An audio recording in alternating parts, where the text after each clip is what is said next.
It's car con carne. Let's eat in the car. It's car con carne.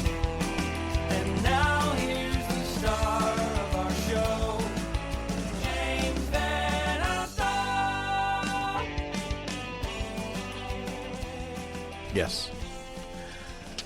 This right here is Car Con Carne. It's a Q101 podcast. I'm James Van Alstyne, and Car Con Carne is lovingly rendered by our friends at Easy Automation, easy-automation.net. Transform your living space with cutting-edge home automation. Experience seamless control over audio, video, lighting, climate, security, and more. Embrace the future of smart living. It's your home, your rules, motherfucker. Get a quote by visiting easy-automation.net or give my guy Dan a call at 630-730-3728. Couldn't do that on the radio, could you, Jeff Schwartz? Not anymore. Not ever. Not ever. But you could do it on Sirius XM. Fair point. Jeff Schwartz used to be heavily involved with radio. We'll get to that. The flip side, Where Chicago Rocked. WhereChicagoRocked.com is an oral history of one of the greatest record stores in Chicago history. My friend Tony on Goodreads reviewed the book, and I'm going to read his review before I introduce you guys. An excellent oral history of one of the greatest record stores in Chicago's history. Full of great stories and tons of humor, the Rosenbaum brothers were immensely instrumental in promoting bands and their shows. Many of their business ideas became commonplace around the country. I'm so glad this book was published because their impact on bands, concerts, and fans has been severely underrated. The authors, the Rosenbaums, Carl and Larry, are not here, but they sent their proxies to talk about Chicago's legendary record store. And I still haven't been paid, Carl or Larry. To my right, he did marketing for the store and the concerts. He was even turned into a caricature in the name of branding. He is Mr. Cheap. He is Jeff Schwartz. Right, you are, James. Also, Mr. Cheap talked. Nothing less than a Chicago industry legend, radio industry legend. In the backseat, we have the man who co-authored The Flip Side, Where Chicago Rocked. He is Ken Churilla, who worked with the Rosenbaums on putting this story onto the page. Let's start there, Ken Churilla. Oh, we're at Scooby's in Downers Grove, by the way. That's a Jeff Schwartz favorite. Right. And do you want your hot dogs or not yet? Give it a second. Okay. Ken, we're going to start with you since you co-authored this book. Why did this story have to be told? You know, it's well, from a Chicago standpoint, it's one of the greatest record stores and record store chains that was around at the time when rock and roll was exploding in the 70s, 80s, all the way through the 90s. And they brought in along so many things that record stores around the world, around the country, adapted. You know, you went there to buy your concert tickets. We camped out. How many times did we all camp out for concert tickets? Spent the night meeting people waiting for Van Halen to go on sale, or Guns N' Roses, or Smashing Pumpkins, or whoever it was. You know, there was so many things. The concert T-shirts you'd go there and buy, the posters that were on your wall. Just hanging out at record stores and learning about music and meeting people, and you know, everything started with Flipside, not necessarily intentionally, but it did, and it's just a great story for Chicago people, but just record store people in general. That whole generation or two generations of people that grew up going to record stores and learning to love music. The Lincoln Village was my location. Okay. That was my flip side. Just because when you're a kid, you're kind of bounded by your geography. Right. And that was my area. Are. Fair enough. You don't buy a car. We're at a restaurant right by your house. Yeah, right. That's true. You go to a car dealer by your house. True. All right, so we're at Scooby's. Jeff Schwartz, who, as I mentioned, a radio giant, a titan. Has anyone asked you this week about Disco Demolition? Do you go a week with... Not yet, because it's the winter. It Right. starts again. You know, I still to this day send Steve a note every anniversary. Happy Disco anniversary. Soon to be 50, which scares the daylights out of me. That's crazy.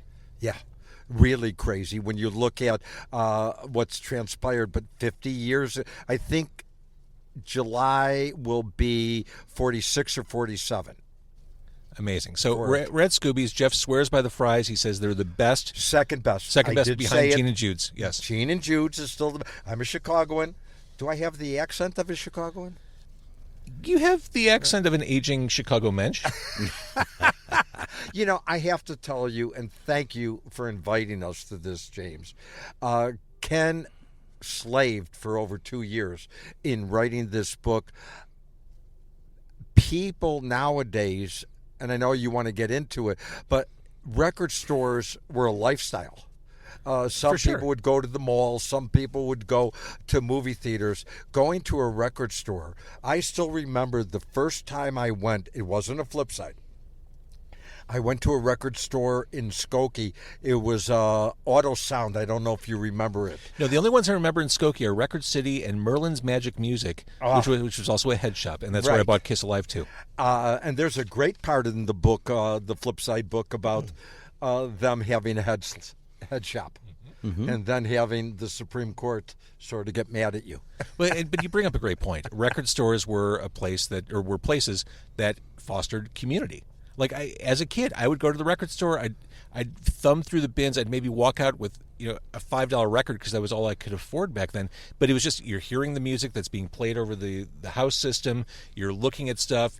People are like communicating with one another. It was definitely a way to for misfits to come together. We used to go to record stores and just stand there and listen. Yeah, that's what I'm saying. Like, turn me on to something. I remember Yeah. I went to this record store and the guy says to me, "You got to hear this new band." He's getting ready to put it on the turntable, and he said, "It's a great guy from London called Ted Zeppelin." You think Ted Zeppelin made it in the music industry?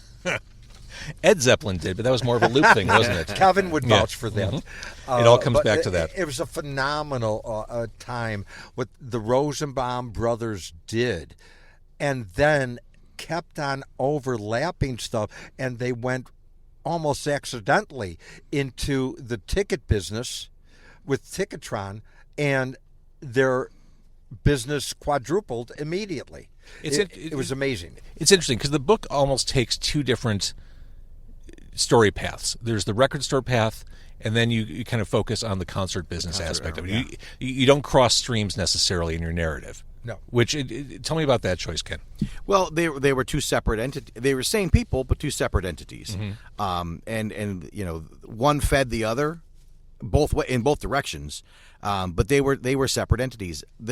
And they got into it by accident. I mean, they had the idea to start selling records at the Kinetic Playground during concerts on Fridays and Saturday nights, Which was uptown Lawrence Avenue. Yeah, It was just their idea. They were two men that had a vision. In the book, I think Ken wrote about it, that they had money, they got tired of working for people, and they had three ideas: record store, dry cleaner, or a hot dog stand. They chose a record store. And they were lucky to come along at a time when there was no internet, Right. There was no manual on how to do this. They were part of that whole wave of record stores that were just starting up, so that nobody knew what to do. Everyone was throwing stuff against the wall. They were two really creative guys. They met Jeff, who is Mr. Creative, and it just different things fed each other, and then one foot in front of the other, and before you know it, they go from one small record store on Foster Avenue to putting on 4 sold-out shows, 80,000 people, general admission, if you can believe that, every one of them at Soldier Field. And those concerts started. They were day concerts. They weren't. They didn't turn on lights at that point. And the I'm most sure part. you went to a few of them. And so, I mean, you I would think kill about, for daytime concerts. Right? Can Now we bring we that would. back? I'm not Well, getting any first younger. of all, I do think that all cover bands of the Doobie Brothers and everybody else, they should do daytime concerts for elderly. Yes. Yeah. Because I want 5:30 to go start to time. sleep. Like, this is how much I love you. Right now, I'd probably be home getting ready for bed. Let's break open the hot dogs, Jeff Schwartz, radio legend. I'll be the one. Mr. Cheap. Okay, hold on. When did you come on board? How soon or how long after Flipside started their empire? How long did it take for you to come on board with them? I don't really remember, but that's my age more than anything. I don't remember, but the great thing about Carl and Larry, we became friends. I was selling them radio airtime, and we became friends. What station were you selling? At that time, it was at WDAI, which the funny thing about DAI, it stood for, supposedly when ABC did it, ABC owned 2 rock stations back then, WDAI in Chicago and the RIF, WRIF in Detroit, which is still there. Yes, and DAI, the call letters got screwed up in the transmission because DAI was supposed to be in Detroit. It was stand for Detroit Automotive Industry. Okay, who got this, James? Is that a Chicago dog? Char That dog? looks like Yeah. everything on it. Yeah, that's me. Sport peppers. Okay, and this is Ken's because Ken ordered. Jeff, all did you of not it. get anything? I got it right here. Okay. I only got a hot dog. Remember, before you got here, I ate my fries. All right, I'm going to show this off because this is. I trust Jeff Schwartz. This is a I man know who- hot dogs. You know food. You've been around the block a few times. I've been in Chicago for way too many years. Awesome. What do you get, Ken? You got a modified version of Chicago dog? I just got basically plain hot dogs. And I got mustard only. Okay, while you're trying to eat this, I'm going to tell you a funny hot dog story. That's why I came to Downers Grove. My wife and I are going to see my parents. And one day, okay. they're both gone. Not because of the story or the hot dogs. And we stop at a place in Niles, Illinois. Mm-hmm. And Home it's of Golf Mill Mall. I can't remember what it's called, but we order the hot dogs, and my wife gets everything. I mean, she's a little girl, but everything. I don't even know how she can do it. And we get to go to pay for it, and the lady at the counter says, "Don't worry, sir, it's already been taken care of." And I looked to Sue, and I said, "Taken care of what?" And behind the counter making the hot dogs is a guy that was our exterminator. Oh my God. I get out, I take the food, and I throw it in the garbage bin. That's the side hustle? I don't know how much he washed his hands. I know where those hands have been. Yeah. Yeah, I know. And he's been saving me from rent. Okay, we got to get back because, I'm being paid a lot of money by Flipside to promote this. So one of the guys is still local, right, Ken? One of Yes, the brothers? Larry still lives in town. Carl is now out in Scottsdale, Arizona. Carl was the smart one. Carl was during the last week, especially when it was sub-zero wind chill. Yeah, he's looking pretty smart. We were getting texts from him reminding us how nice it was in Scottsdale. I'm jumping around, and it was a given the second I agreed to have Jeff Schwartz in the car. There's so many fascinating. I love behind-the-scenes stories, and that's what this is. This is a behind-the-scenes story of the building of a record company chain, the record company chain in Chicago. But like all the details about the mafia, I found super interesting. Like No, you don't. no, I don't. No, you We don't know what you're talking about. I don't know what you're talking about, and I don't want to talk about. There were times that the gentleman in question, we'll call him, would say to them, "Hey, I saw your son riding his bicycle and on his red Schwinn the other day down whatever street," just to let them know that They're watching. they and were know. there and they knew exactly. It's chilling. And Yeah. by the way, it's the same thing that you always see on TV. I was going to say it's like straight out of a movie. All the straight out of a episodes, movie. It is true. They lived what is true. It had to be a horrific time, but it set their business. Think about it, James. And I say, no longer did you have to go because of Ticketron and Flipside. No longer did you have to go in the Sears washer and dryer department to go buy your tickets. And yes, to those listening, I'm not making a joke. Yeah, right. That was a thing. That's where Ticketron was, in Sears. It was in the major department stores, in the customer service, Right. around the around the appliances and things. And Sears, when they signed up, there's no way they thought they were going to get a bunch of long hairs coming in for a Ted Nugent concert or Boston coming to town. They were thinking they were going to be selling tickets for Conway Twitty or whatever the equivalent of Disney Stars on Ice would have been back then. Can we agree, speaking of Ted Nugent, regardless of what he's done publicly and said, Great White Buffalo from Double Live Gonzo is still a jam. Can we agree? If you can separate Ted the musician from Ted the man, See, that's the tricky part. I mean, It's hard. There are so many musicians throughout history where you're like, oh, that was some bad shit. Can I listen to this? Like Jerry Lee Lewis, objectively not a good dude. right? But could write a song. Mm-hmm. And could play the and piano. could play the piano. Yeah, and that holds true today. That holds Marilyn true today. Manson, probably not a good guy from everything I read, but damn it all, I love beautiful people. Right. And disposable teens. Yeah. So it's a slippery slope. One of the things, I mentioned my friend Tony's Goodreads review. He talked about practices that started then that still exist today. These guys really were on the forefront of the idea of selling merch, band merch. Yes, That they was were a the big first deal. ones to do rock T-shirts in their stores, and I guess someone had to be first, but I found that amazing. you do find it amazing, but every step there's always something new. I mean, they did, Ken and I still amazed at it. Probably my favorite promotion of all time, yes, even more than Disco Demolition, was The Who Live. Mm-hmm. Which was in movie theaters. And nobody ever did it, and nobody still does it. I mean, don't understand. And it worked, and it was great.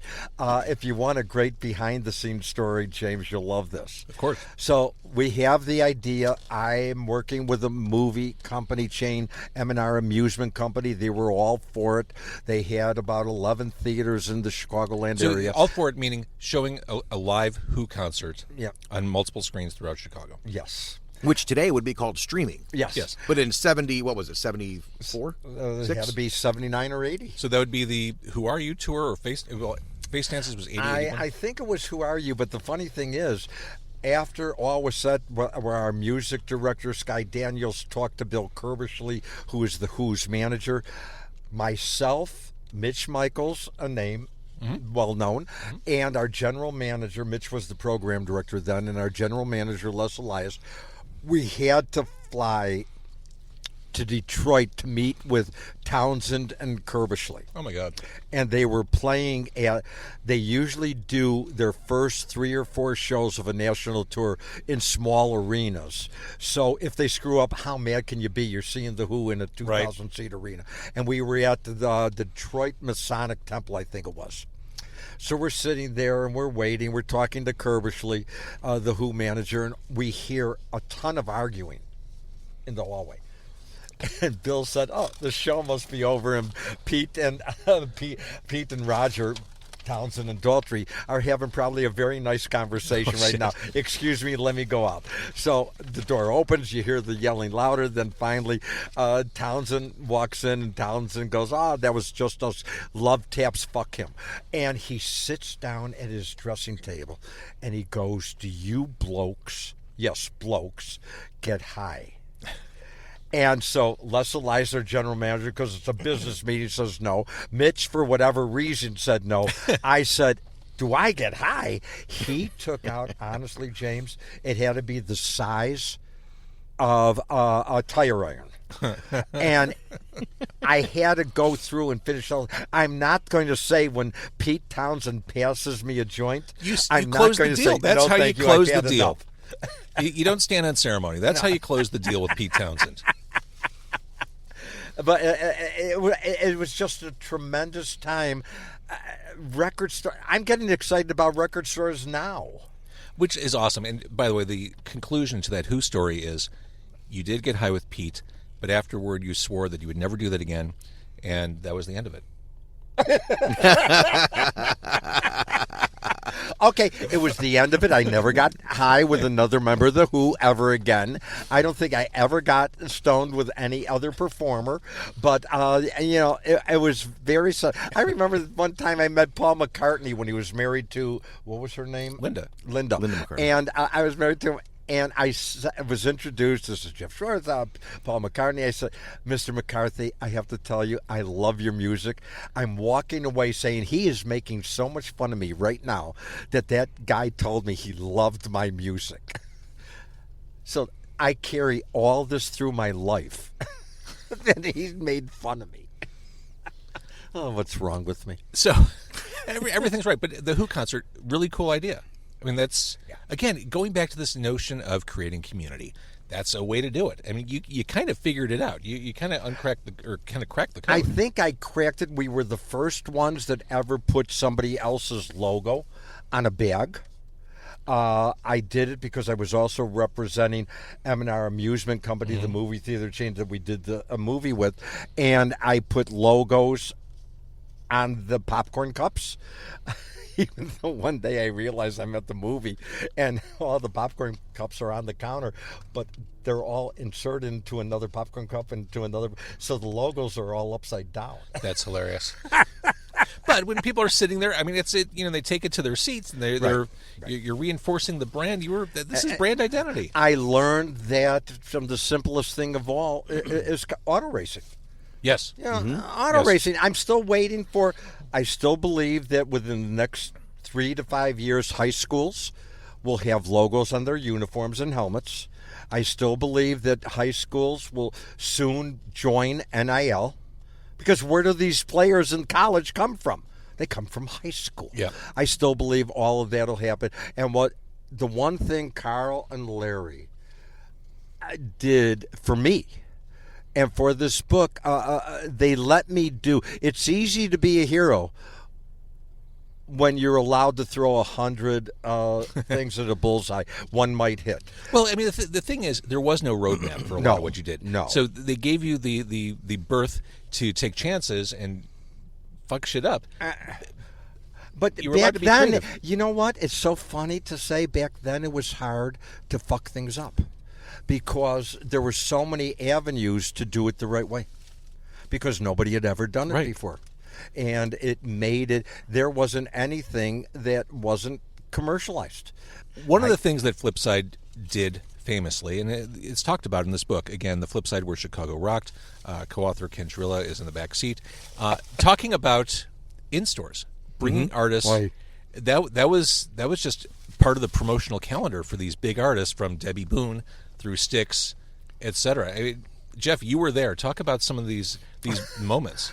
The scariest one, we had these in-stores. The record companies were great back there. But we had all these in-stores, and Carl and Larry, we would need security, so they would bring their concert security guys. Yeah.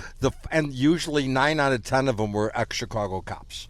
Right. And the funniest one of all was we had Debbie Boone, which really is our biggest in-store of all time, and seeing our security deal with these screaming little girls. You think Taylor Swift had little girls?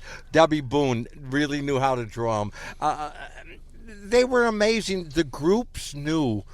The good group, Boston was a great group. One of the greatest in-stores we ever had was, yes, Rick Wakeman is still personal friends with Carl Rosenbaum. That's so cool.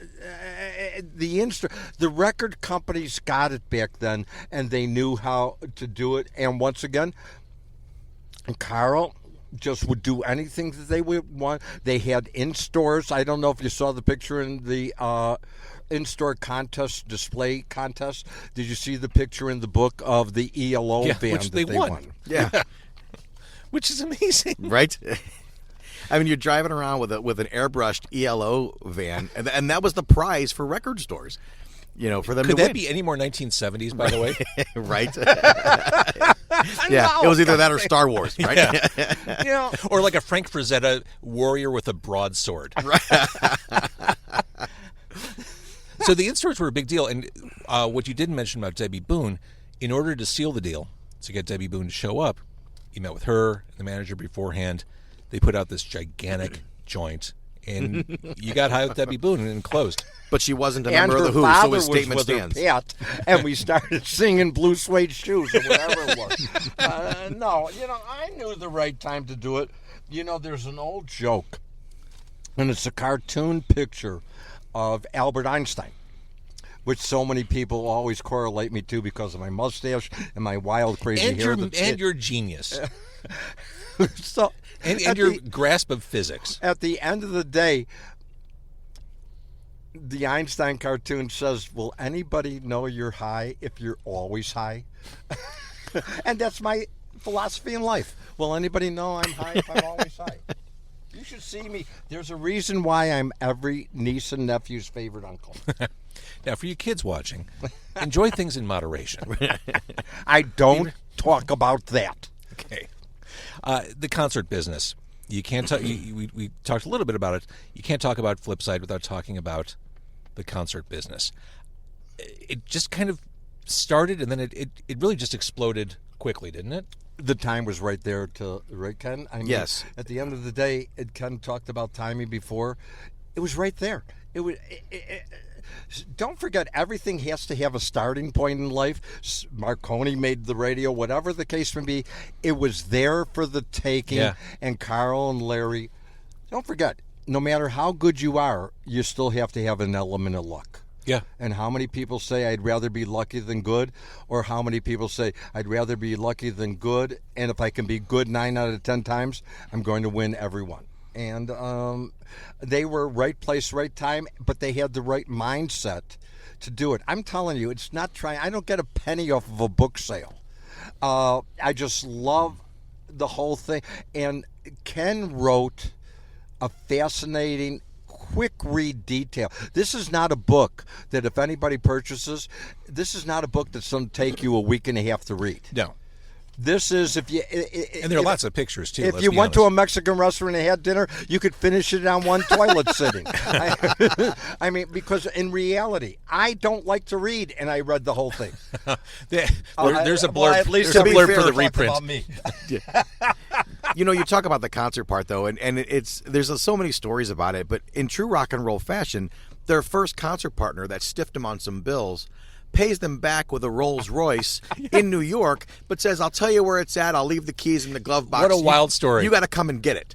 And so, famous concert promoter, and the picture of the cars and the. so they send one of their guys that works for them in Yes. the record store, like, "Hey, we're going to put you on a plane," and his request is, "Can my girlfriend come?" Yeah, we'll send her too, down out in the bowels of the Brooklyn to go get this Rolls Royce parked in a garage somewhere. Who knows what's going to happen? Again, different era. Like some of these stories you can't imagine translating to the modern day. Right. You just can't. Yeah. And this is like classic Chicago. I love Chicago history stuff. This is very much a Chicago history book. Flipside went away in what year, Ken? 94 was their final year when they finally closed the doors. Why did they close the doors?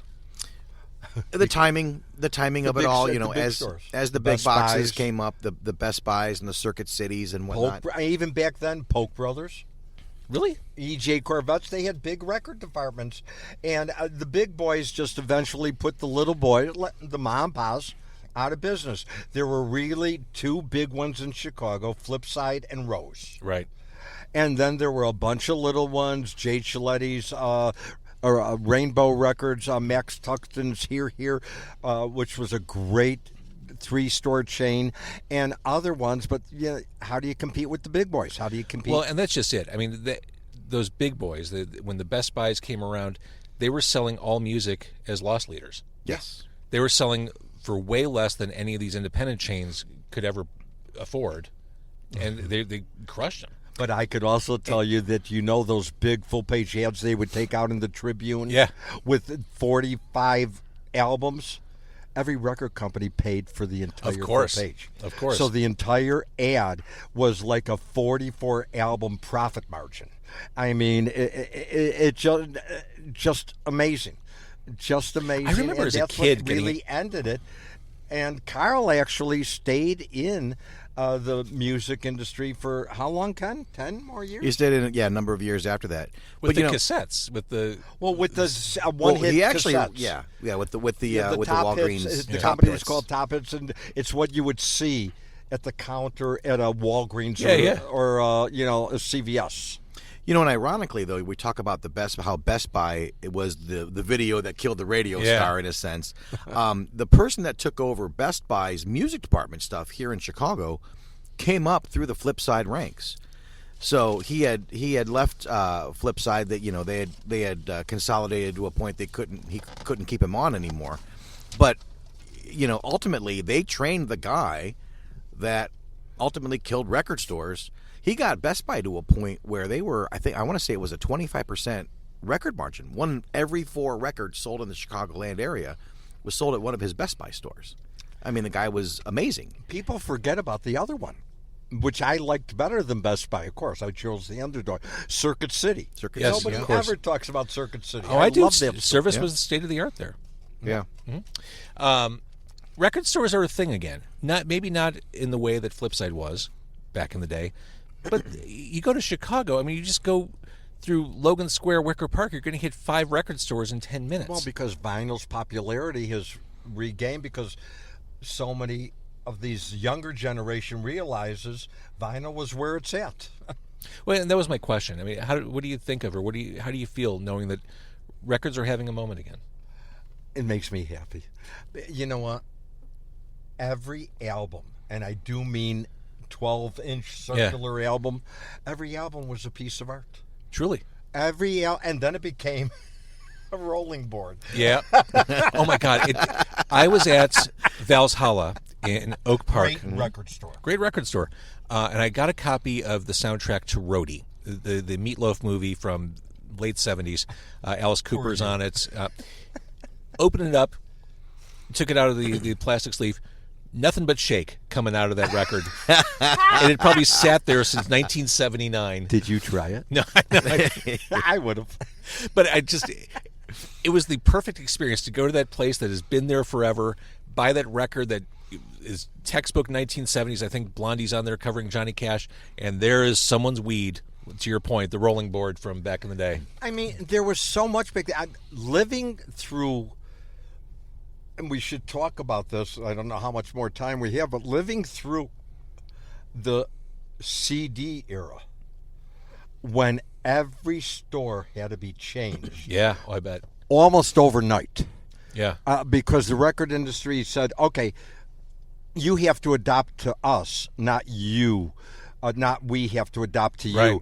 And Larry especially, because Carl is like me, we have 10 thumbs, like most Jewish boys do. But Larry... Carl and I used to say, we don't think he's Jewish. He could build everything. And they were building all those racks, and then they had to send back all the LPs and everything else, and the record companies did not give any help. No, and it is a substantial amount of money to press a record. And When CDs are, I mean, the savings are obvious to the record labels. Right. I mean, and now... I don't even know who makes this money. When somebody sells their catalog, like who just sold their catalog? Everyone just sold their catalog. Publishing, Jeff. yeah. The public. But where does it get sold? It basically, as I understand On it, your that could- downloads for, well, there's that, and then they could license music for film. It's in the sync and licensing. commercials. Yeah. It's in the sync licensing. Yeah. TV, Yeah. film, commercials, things like that. But, but to Jeff's point with the record stores, Flipside grew, they started as LPs and first, and 45s. Then they had to rebuild everything into tapes. First, it was cassette tapes. Then The worst possible way to listen Well, it to was music. 8 tracks, by the way. 8 4 tracks, tracks right. before 8 tracks, and then 8 tracks before cassette. and then rebuild again for CDs. Yeah. And none of these record bins could hold anything. There was no quick interchange type of thing.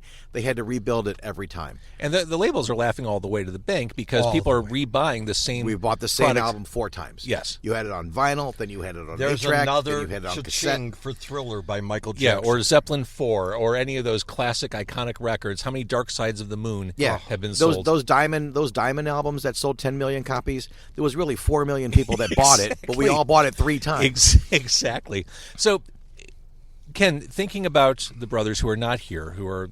They're still with us. Right, they're not here in the just car. like that. Sorry. They're here, but they're probably sleeping. Awkward turn of Which I phrase. should be. You've really become an extended part of their family over the past couple of years, and you know a lot about them. What's their feeling walking away from all this? Looking back, they're happy with they were glad to be able to get their legacy out there. There are 2 generations in a sense. There's the people that were there and experienced it and can relive it, and it jars so many other memories that weren't in the book. Obviously, you had to put an end to it somewhere. So there's that, and then there's also the people that didn't get to experience that. I kind of feel like I'm 52, and my generation was the last one that grew up with record stores, hanging out in record stores. I worked in a record store. I worked at Woodmar Records in Woodmar Mall in Hammond, Indiana. Nice. So I got it. It's very much, what was it, High Fidelity with Cusack, or Empire Records, the movie. It very much was that stuff. But the generation behind us never got that, because the record industry went and ate itself, and now they're all trying to figure out how to make money when they had it in the palm of their hand. Everything ends up circular eventually. that is the truth. But the guys are happy that their story's out there. And they it was a wanted great something story for their grandkids. It was a great story. Accidentally, they stumbled onto a lot of great things that took foothold all across the country. the in-stores, the merch. I mean, it's funny when we were talking about merch, talking about how, because at the time, it was basically bootleg merch. Bands weren't doing merch, so they were the ones making the Van Halen They didn't know the t-shirt. opportunity. Yeah. Right. And you find out they were selling these T-shirts for $4.99 or whatever it is. Taylor Swift comes through town, and she's selling a hoodie for $250. That's not true. And selling that's true. And selling out, selling out I of love everything. her. I don't care. God bless her. I mean, sweetest couple in the world. If people want to pay it, more I power did to 'em. when Devo came to the Riv on that 50th anniversary tour last year. I did buy an $80 hoodie because I'm like, this isn't going to happen again. I love Devo. Okay. Yeah. Oh, their music still sounds challenging, interesting, and not recorded by human beings. I love their they music. weren't human beings. No, I think they were.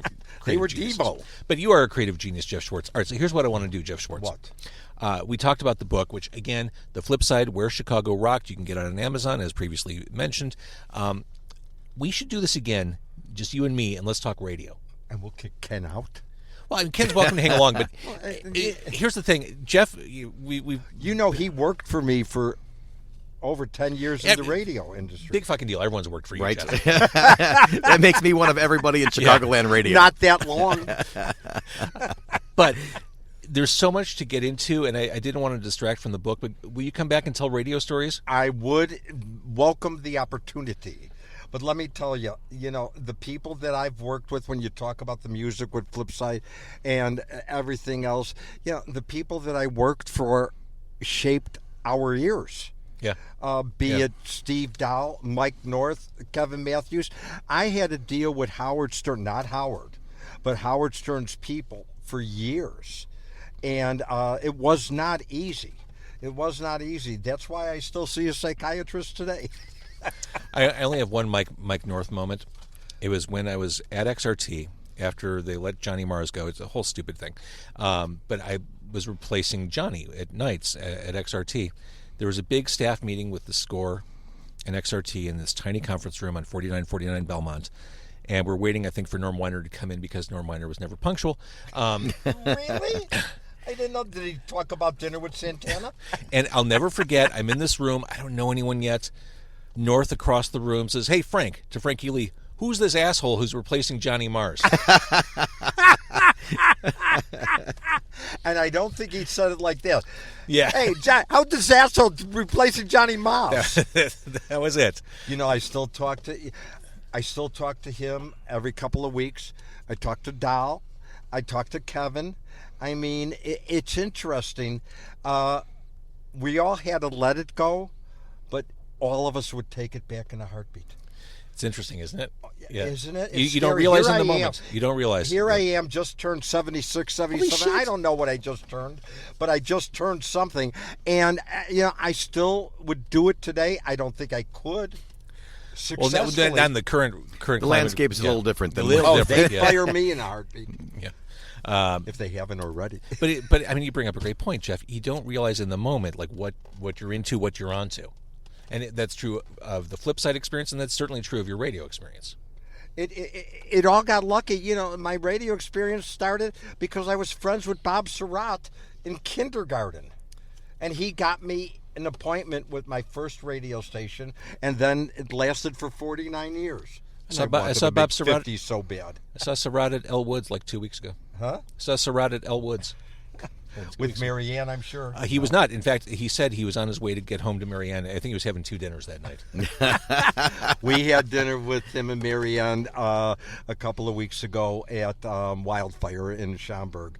So he's making the rounds at all Lettuce Entertainment Right, yeah, restaurants. yeah. Well, I don't know if he still does ever since the death of who's the guy from Lettuce that died? I only know one guy, and it's Rich Melman. Is he dead or alive? I thought he was alive. I think he's still alive. Yeah. Okay. I know One who you're of them talking died about. in but Hawaii, yeah. but whatever. He was an original investor in Elwood's. It was Let Us Entertain You, their company name. Did not know that. Yeah. All right. So you don't think Bob's going to try to get that Bob Surratt discount? Come on. Oh yeah, I would work it too. All right, the flip side, Where Chicago Rocked. In the back seat, that is Ken Churilla. He is the co-author of this fantastic book of Chicago history, of music history. If you like Chicago and you like music, you like records, I've got a book for you. It's The Flip Side Where Chicago Rocked. To my right, if you're watching, even if you're listening, it's also true. That is Jeff Schwartz, Mr. Cheap, marketing. Great cartoon on the back of the book. Great cartoon on the back of the book. Wish I still looked like that. And he'll be coming back. Thank you. I can't wait. I'll make it easier for you. I'll tell you what. We'll do... Xanax first. Well, I do a Xanax every day. Thank you, Donald Trump. We'll do Charlie Beinlich's or Superdog. Oh, yes.